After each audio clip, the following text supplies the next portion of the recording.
So, floor is yours. Hello, my name is Andris. I'm from Kingston Technology. Been working with Kingston Technology and security items for last 10 years. So what we're gonna go through today is some market statistics of cybercrime, breaches, hacks, and some fantastic, interesting numbers, and and why and how people do it. And then, of course, we're going to go through our bits, what's coming up from the regulatory point of view. It's not just EU GDPR coming over, but some other stuff that should be interesting if you are working in international environment. And then we're going to take a look at what's interesting in our portfolio to keep your data secure and safe. So, I'm the guy keeping you from the lunch, so let's get cracking. I will try to master now the keyboard. No? Oh yeah. All right, the guy is called Identity Theft Resource Center, US based, so they are compiling, they have quite interesting site. They are compiling the statistics from 2005 about all the hacks that's happening in US. So they say that 2016 they had a drastic increase of hacking. So we would think that with all the security investment and all the people attention to security, it would go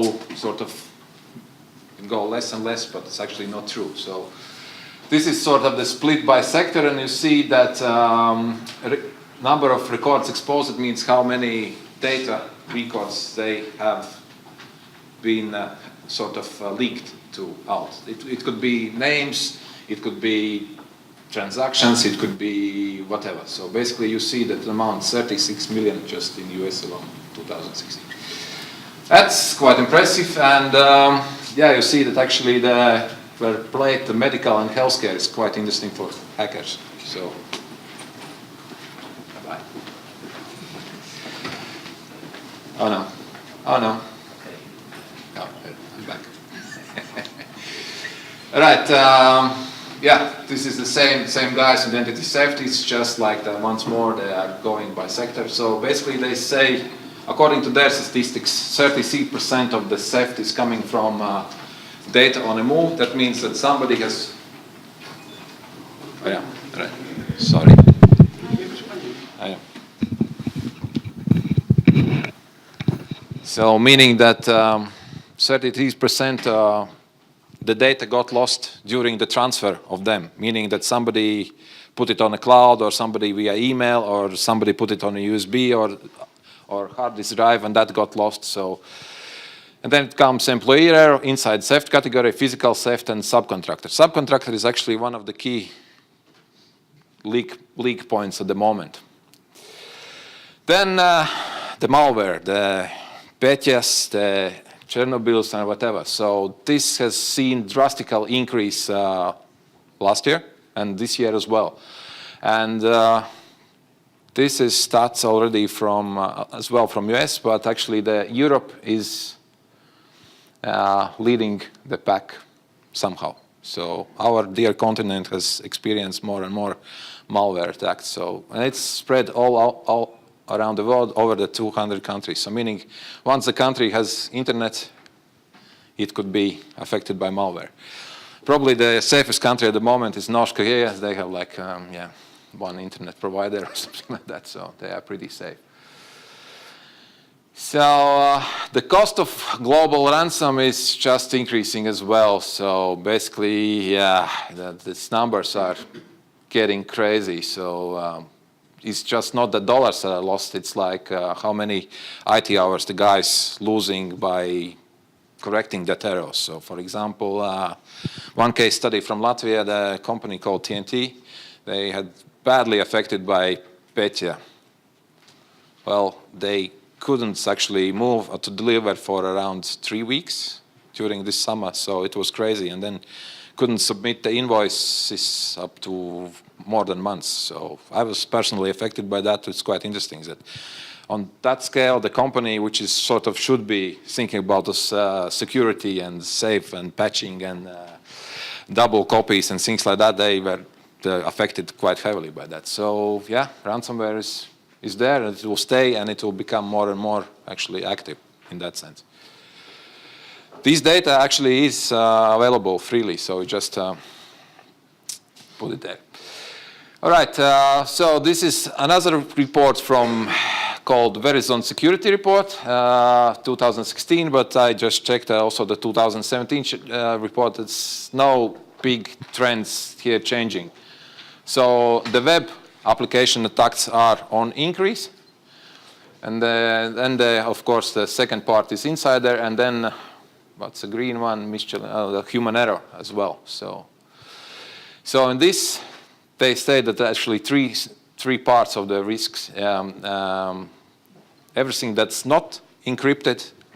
You have unencrypted HDDs, unencrypted whatever emails or so on. So this is considered to be big risk. And then on page 73, they state that majority use of unapproved hardware breaches involve use of USB drives. So, and that's coming to the guys who are like subcontractors for you, partners who come, hey, I will plug the USB now in your laptop and get some data from you. So this is actually one of the biggest threats at the moment. So it could be unintentional, so meaning that they have already some virus there, or it could be intentional, so you never know. But yeah.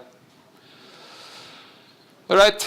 So this is split by sector, and this is worldwide. The guys are compiling it everywhere, all around the world again. So except, quite interesting, it's only Latvia who's off the list and Estonia. So quite interesting. They almost all the world is reporting to them, except our two, Latvia and our neighbor Estonia. So there we see actually that hackers are quite interested in entertainment, which is quite obvious due to, well, you can get a lot of celebrity stuff, some interesting videos, photos, and things like that. And then the second, of course, is public, but public in general, meaning that could be also including the government and so on. But yeah, that's the stats. 2007 trends, who is behind the breaches? 75% are done by hackers outside organizations or companies or whatever. And 25% is inside job.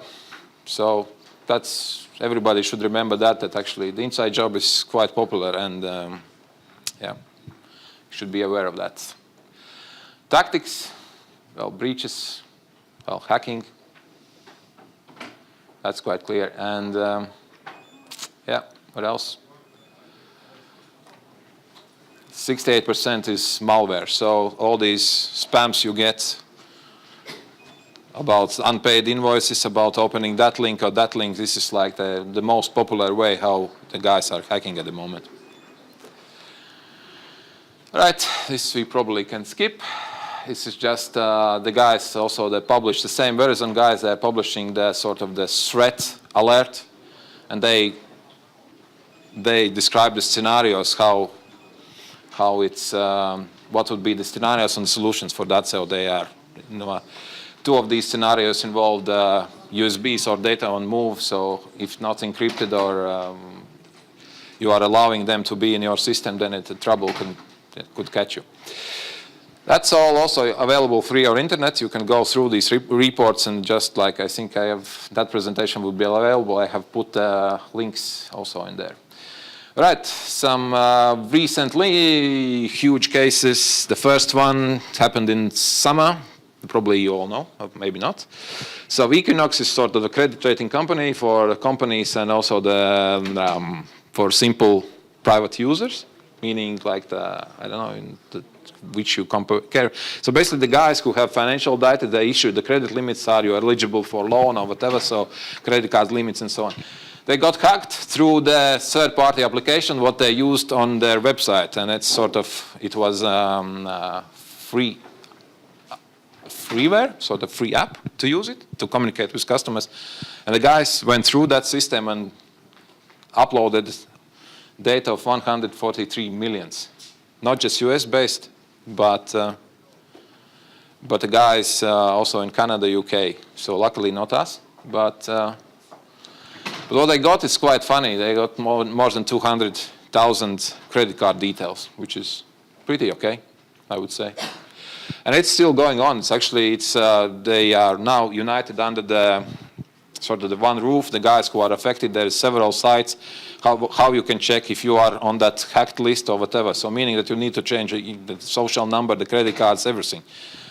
So it's still upgoing and it's not solved. So that the hack itself is solved, but the data is still not sold to anybody yet. So somebody is keeping it for a better day. But, well, yeah, let's see. Then this is actually the most nasty one. It's not huge on a scale, just 7,000 patients affected, but what the guys got from that hospital was amazing. There was like, you can read it, so everything. Basically your health history, your problems with psychological, psychic problems, everything. So HIV status is sexual assault, things like you would be crazy to lose. So that happened, and well, I don't know how they settled, but yeah, at the moment these leaks have not been published yet, but it's still there somewhere in the dark web, sitting to be sold to somebody or something like that. And then the guys, you remember Verizon, the guys who were actually doing these security reports, they got hacked themselves as well this year. It was July, so yeah, data breach as well. They were using third-party contractor for keeping the data,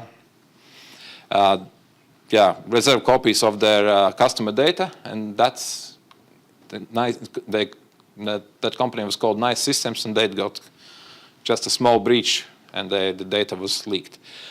That's sort of 40 million customers. Let's see how it develops. So these are actually, happened over the summer, so I took just a brief one.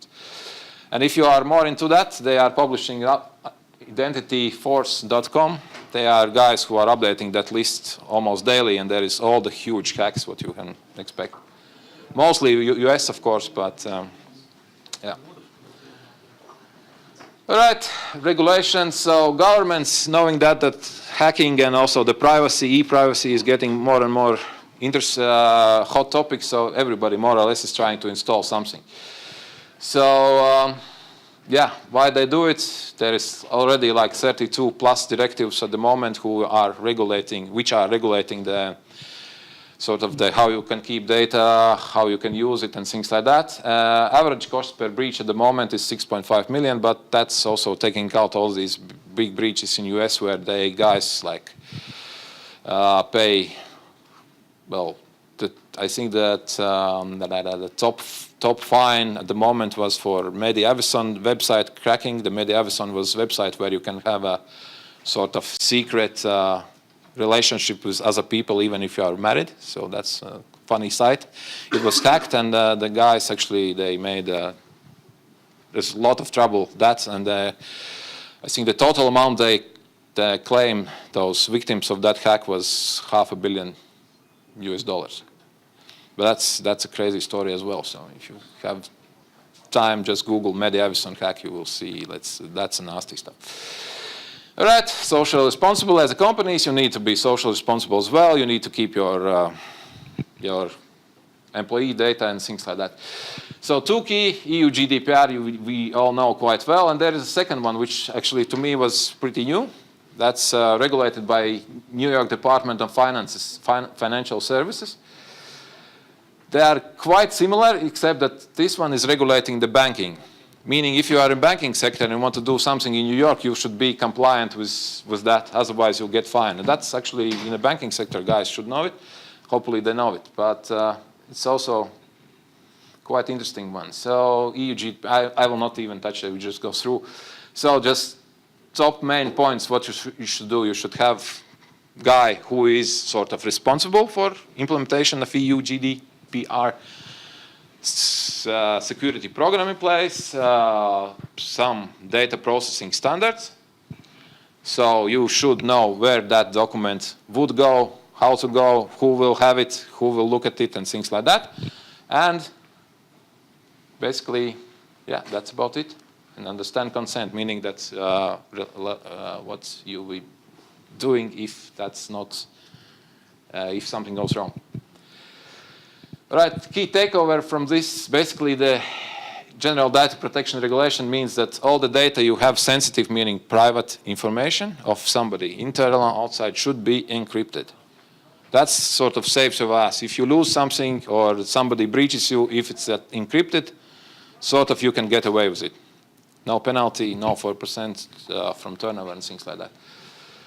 So meaning, yeah, enhanced data processing standards. But enhanced, there is no definition yet of what means enhanced data processing data. You could be simple encryption, 128-bit IS, whatever, could be more. So the key thing is just that nobody, like that Jack and his dog, could just access the data, download the files, open it up, and see the medical history or banking history of some third person. All right, and New York Department of Finances is basically the same. Bit different as well. You need a chief guy there. You need a security program installed. Security should be adopted and used. And what is key here, managing third-party service providers as well. So meaning the banks, if you work with a bank in the US at the moment, you need to be compliant with their regulations. Meaning you can't unencrypt your data. You need also to have security policy to work with them. But there is not a lot of people from banking, but that would spread. You know, this banking sector is usually advanced in IT, but that would, if you work in other environments, in media, whatever, in production, that would come to within few years there as well. So just to be ready for that. Yeah, basically also the same. They state that everything you have, everything that's sensitive, should be encrypted. All right, what should you do? So there is like the 4 things you need to do. If you use cloud, you need to make sure this cloud is secure. You need sort of management security when you see actually what's been copied out, in, deleted, what's been done. So you need a firewall, of course, to prevent hacking. And you need a mobile device encryption, meaning if you have your company or whatever allows to bring data home, to bring data to another PC via USB or any other physical state of data, that you need to make sure that it's encrypted. That all costs loads of money. So the industry itself, as you see, the guys who are presenting, it's around 90 billion. And that's actually just really underestimate. I think it's much, much bigger that companies would spend this year, next year. It will probably in 3 years double. Just that actually, as we find out in the earliest slides, that hacking is on increase and quite heavily on increase. And once the EU GDPR comes into force, May 2018, the hackers will do it for fun. It will be another ransomware for them. They will hack companies just to get this data and then say, hey, guys, you need to pay me. Otherwise, I'm releasing the data. It will be huge, probably, increase of hacks. All right, large corporates, it's easy for them. They have, they have drills for power supply, so they have a spare, whatever backup. Everything sort of should be there for the large companies, more or less. Well, we're talking like international companies, so they have disaster recovery premises. They have like database mirroring. Everything sort of should be, And it's called sort of the incident response plan that should be activated. This is like I took it from the bank requirements. Unfortunately, for the companies which are more common in our area, let's call them basically, they are all small and medium size. It is quite a burden to do it. It costs quite a lot of money. It costs quite a lot of money to manage it. It costs quite a lot of money actually to keep it running. So and then you can try. You can actually try just to go without it. It's easy. Just don't decrypt anything. Just make it open. Oh. But there is certain cost to that. I have some examples as well. We have some connections in UK. So this is like the latest UK. So the guys who have been hacked and leaked personal data. This is the list. But you see the fines here. Initially, a few slides ago, we were talking about the average breach costs you like millions. Here you see that average is just 85,000, so 100K euros. Well, not so bad. And you see the fines actually could be up to 1,000. The fines are done by UK called Data Protection Agency. So they are not EU GDPR level yet, but yeah, the fines are still there. I have not heard that anything of that our institution would do it, but maybe I'm just, well, don't know. All right, you see that actually it's not so bad. So meaning if you can be sort of think that everything will go fine, yeah, you cannot do it. It's not the end of the world, by the way, but yeah, it will be bad. All right, and then we have one pan-European case, Italian DPA, same data protection agency. They fined UK-based guys for 5 million due to data loss. That's pretty heavy. Unfortunately, I don't have any more data, but the data what they lose was again, yeah, private emails and phone numbers and family names and surnames. That's what they lose, but they got it on a large scale. Meaning that you could be fined in a third country. If you do some export-import business, you could be at the end, even not you being physically hacked themselves, you could be fined in another country for not complying with their regulations. Luckily, in the European Union, we should be sort of unified in that, so there will be just one fine, not like every country will fine you if you are international, but yeah. All right, basically, are you ready? It's like, yeah, 8 months to go or something, huh? Yeah, eight, yeah. All right. All right. All right, we're talking about a bit of human errors, so basically, yeah, lost, forgot it, sorry, what could happen? So yeah, this is a nice slide. So basically so it's just taking like the box match. In one corner you have all this high-end security, and then another you have human error. So human error counts like, as I told you in previous slides, it was like 1/3 of the hacks is human errors at the moment. So 1/3, it's quite a large number. So to prevent that, yeah, most commonly what we use, we have badge readers, security cameras, sign-in logs, blah, blah, blah, blah, blah, blah, lots of what is sometimes overlooked, probably not here so much, but overall. So the key is like the restricting ports, restricting USB access, mobile data, cloud connections, endpoint solutions, blah, blah, blah. So if you have it, then it's fine. But it's sort of the IT guys usually forget that's not their top of the mind when it comes to security. Sometimes overlook that. Not advanced one, but sometimes. So right now we are narrowing the field to our Kingston business. Yeah, we are offering like secure USBs, encrypted, so you can easily lose them without any penalty. It's approved. It's all. Even if you lose it, you cannot hack it. So European Union would not fine you, even if it's hacked. It's unhackable, but even if it's hacked, so you will be fine because you are using encryption on that. So your sort of is safe. So there's two ways you can, as usual guys do, they just kill all the ports in important, like in banks and whatever, they just kill all the ports. So you cannot have access, you cannot plug in anything, so too. But what would happen?